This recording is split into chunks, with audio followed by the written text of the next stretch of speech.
You're watching Moms Matter. I'm your host, Shirin Yadegar, and we're going to talk today about the power of words. Oh boy, do we need to talk about this now more than ever.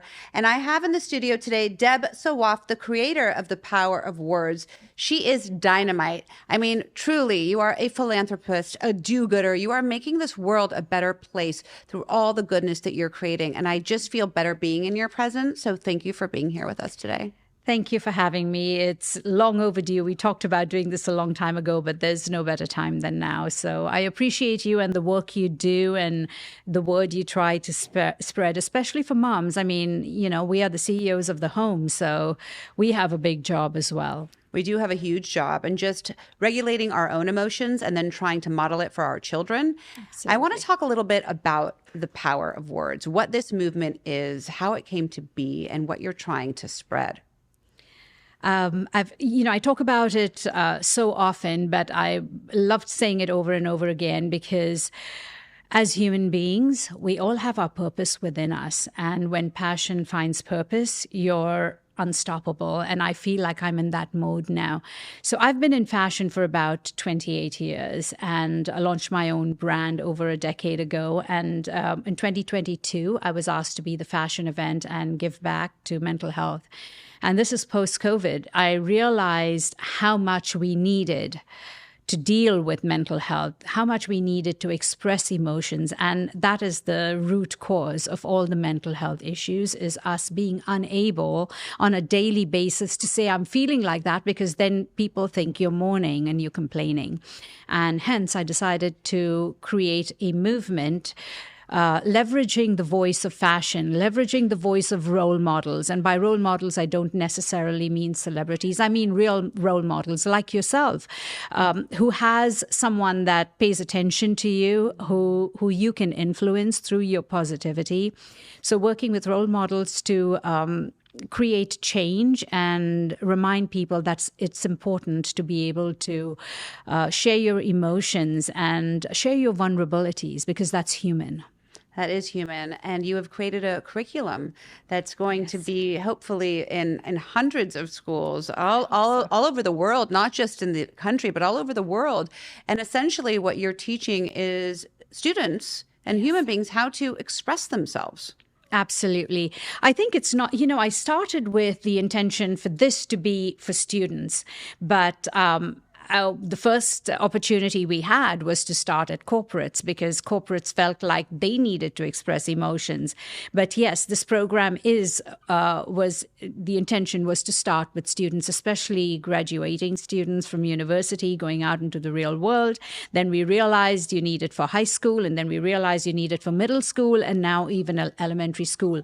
So we start all the way from elementary school. We we teach you to express your emotions through 7 powerful words and colors that represent the emotions that our body holds. So we say things and use statements or phrases like, I'm choked for words, or I have butterflies in my stomach. When we talk about love or pain or compassion, we touch our hearts. You say, I have a knot in the pit of your stomach. So these are all of the amazing, incredible emotions that we can express. I think Belle has a lot of emotions right now. Belle is expressing a lot. Oh, do you want to go down, baby? So sweet. So you've created these bracelets, which you're wearing right now. The bands. The bands. And those are the 7 emotions. You have 7 different bracelets, 7 different emotions on these bands. Yes. So each of these emotions, it's deep. It's not just about a word that you wear every day. It's intentional. And what we're trying to teach is begin each day with intention and with focus. And what it helps you do is choose your emotions that you need for the day, whether you need to find a way to talk to friends, or something you're dealing with at work, or something you need to remind yourself to do. You pick the emotions you need for that day. And once you've picked your emotion, it helps you focus on what you need to accomplish and get done. So it's a constant reminder. I'm in high fashion, but I believe the bands still work for me. I make them look high fashion. But more importantly, when this is practiced in community, you understand what I'm trying to express. So you can have a ton of emotions, and we just put it into one of those 7 buckets. And once we pick the emotion that you need and we teach you how to do that, that becomes your tool to deal with anything, any issue you're dealing with. And you'll be amazed how we can turn around negative emotions and give you a positive tool to work with. I mean, Deb, you were telling me such beautiful stories about how this has changed people's lives, how it's impacted not just their own lives, but the people around them, which is really the beauty of this is about the we and not the I. Exactly. Can you share a story of how you've seen this kind of unravel, how it's helped people? I've told this story many times, but there are some very deep and strong ones. But let me tell you one that's so easy to relate. We have a young man. He's 14 now, but was bullied when he was really young. And he's an ambassador now for the brand, because when I launched the program, his mom came to me and said, can he be an ambassador because he understands what you're trying to teach? And he called me one day and said, I have to tell you that I had a basketball game and I wore warrior and empathy. And before I went onto the basketball court, I literally held on to my bands and, reminding myself to be a warrior, knowing that I can do that. And I asked him to talk more about it. And I was curious about why he wore empathy when he had a game. And he said, I wanted my teammates to know that I was going in as a warrior. I'm new to basketball. I am the tallest kid on the team, so the expectations are really high. And he wanted his teammates to know that if he didn't live up to their expectations, that they would have empathy for him. So he was giving out an emotion, but he was asking for another. And that's the vulnerability you're sharing, that I am going to be a warrior, but I also need empathy in case I don't live up to your expectations. And I think that's so beautiful. And then I have another strong one from a trip, and it really made my heart sink. We do something called expression of emotion through art. So we have huge canvases, and you come in, you pick your emotion, you pick your band, and with that emotion in mind, and whatever you're feeling about that emotion, whether it's positive or whether it's negative, or whether you're feeling low or whether you're feeling high and positive about it, you take that emotion to the canvas. These are the activations that we do. And you paint your emotion and paint how you're feeling in the color that represents the emotion. So for example, if it's warrior, then you would take red and paint in red what it means to you being in that frame of mind. So we were doing this activation, and there was a young man who stood far away for a long time. And I watched him because he just stood in the one place and watched us and came closer and closer. And then when everyone took a break for lunch and walked away, he came up to me and said, my emotion isn't here. So I asked him about his emotion, and I said, talk to me about it. What is your emotion? And he said, my emotion is helpless. And that kind of, made my heart sink. So I said, well, talk to me about why you feel helpless. He said, my parents are helpless, and therefore I'm helpless and hopeless. And I took a minute, and one of the most important emotions we have is magic. Magic is your higher power. It's your ambition. It's your aspirations. It's everything you want to be that you haven't reached yet, but because you don't believe it. So I like to say to kids, believe you are magic. Even us as adults, you need to be reminded. You walk out of here and just feel like you're magic, because your creator took the time to put you on this planet, and he's given you your magic. You just have to find it. And if you don't look for it, and if you don't know that, you're not going to find it. So that's a reminder. So I said to him, every door seems like it's closed, but look around you, because there are other doors that will open. This is your path. This is right where you're meant to be at this moment in time. So it's not lost. So let's look for it. And so the tools I gave him, first I gave him magic so he would believe in himself. And then I asked him to be resilient, because resilience is to pick yourself up every time you've fallen down. And then warrior, of course, because he's got to fight through this. And, giving him those steps in a much more elaborate way is something that helps you have the tools and this reminder that you can do it and I can come out of this no matter what. Because we use karma so loosely, but this really is your karma. Karma is you are where you are meant to be at this moment in time. And we talk about movement of emotions, cruise it with positivity, look at what your steps are, but staying positive through those down times. Right. You say karma because you're Indian, Yes. and these 7 words are really these 7 chakras you were explaining to me earlier, which is so beautiful because it's such a deep wisdom.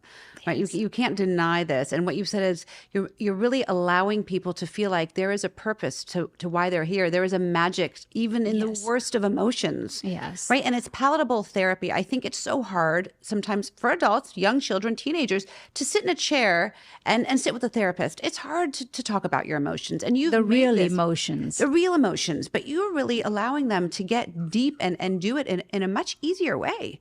It's really beautiful. Yeah. Thank you.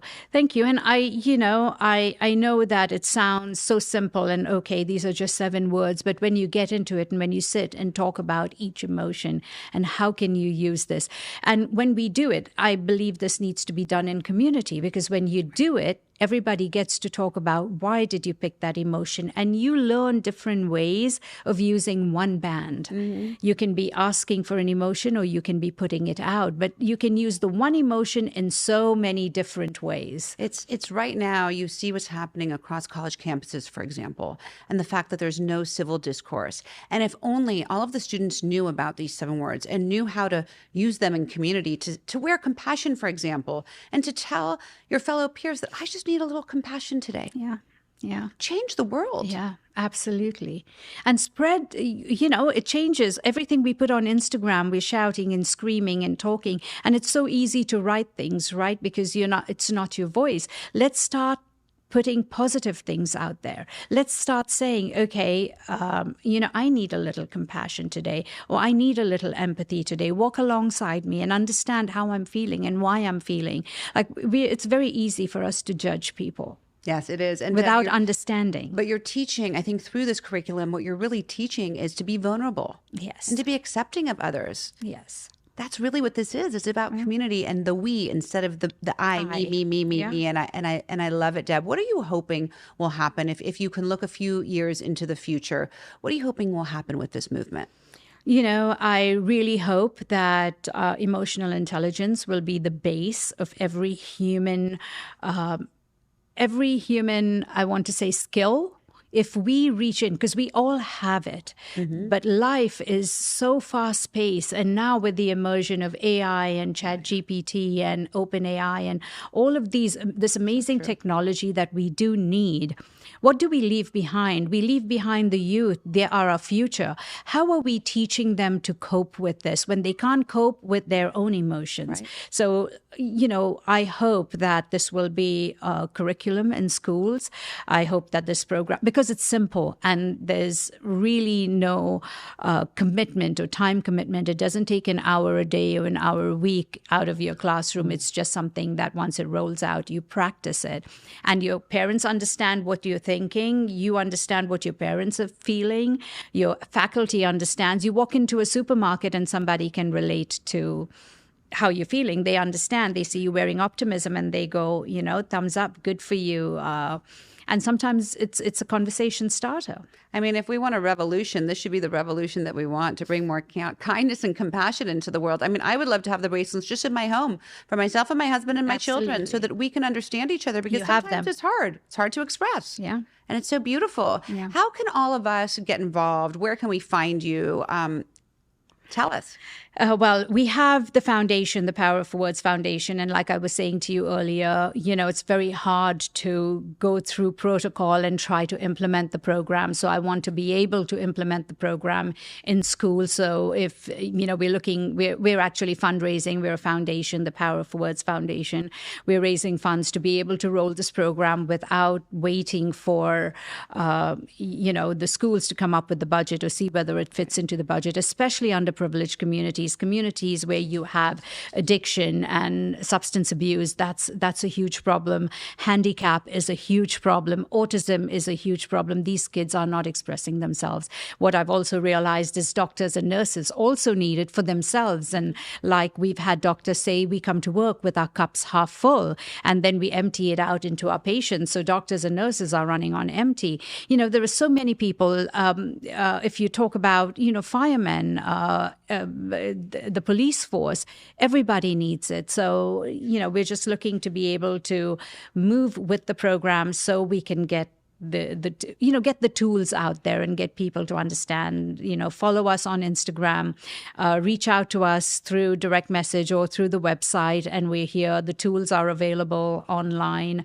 I suggest that you practice the power of words, what we call the power of 7, in a community, in a family, in a classroom, in a sports team, in a ballet class, or a dance troupe, but just as a community. So you're looking out for each other and you're understanding what the other person's dealing with. And sometimes it might not be your relationship with each other. It might be a relationship outside of that you can just be someone that's listening.